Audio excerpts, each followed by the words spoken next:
নমস্কার, স্বপ্নাবিক নিউজ নেটওয়ার্কে আপনাদের স্বাগত। 2024 লোকসভা নির্বাচনে দমদম লোকসভার দিকে বাড়তি নজর দিচ্ছে তৃণমূল কংগ্রেস। একদিকে সিপিআইএম এর সুজন চক্রবর্তী, অন্যদিকে বিজেপির শিলভদ্র দত্তকে ভোট যুদ্ধে পরাস্ত করতে তৃণমূল কংগ্রেস আবারও ভরসা রেখেছে লোকসভার সেরা সাংসদ সৌগত রায়ের ওপর। বিগত 5 বছরের নিরিখে 1 জুন রায় দেবে গণদেবতা। আগামী 5 বছরের জন্য ভোটারদের সমর্থন পেতে ফের সৌগত রায়ের হয়ে রাজপথে হাঁটলেন তৃণমূল সুপ্রিমো মমতা বন্দ্যোপাধ্যায়। খড়দহ আগরপাড়ায় সভা এবং কামারহাটি পৌরসভা থেকে শীতের মোড় পর্যন্ত পদযাত্রা করার পর এদিন ফের দমদম লোকসভা কেন্দ্রের তৃণমূল কংগ্রেস প্রার্থী সৌগত রায়ের সমর্থনে বিরাটি বণিক মোড় থেকে এয়ারপোর্ট 2 নম্বর গেট পর্যন্ত পদযাত্রা করলেন তিনি।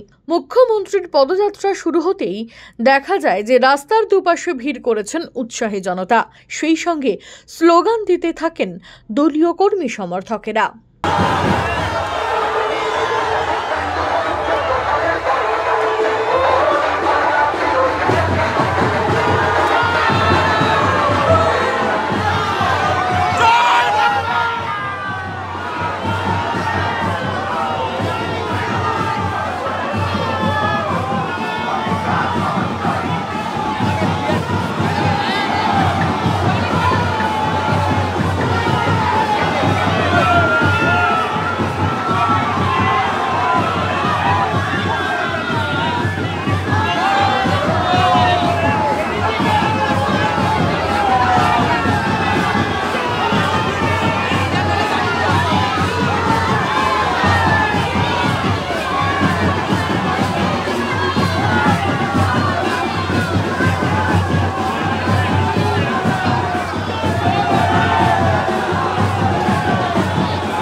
পিয়ালি দত্ত ও মৃত্তিকা সেনগুপ্ত, স্বপ্নাবিক নিউজ বিরাটি।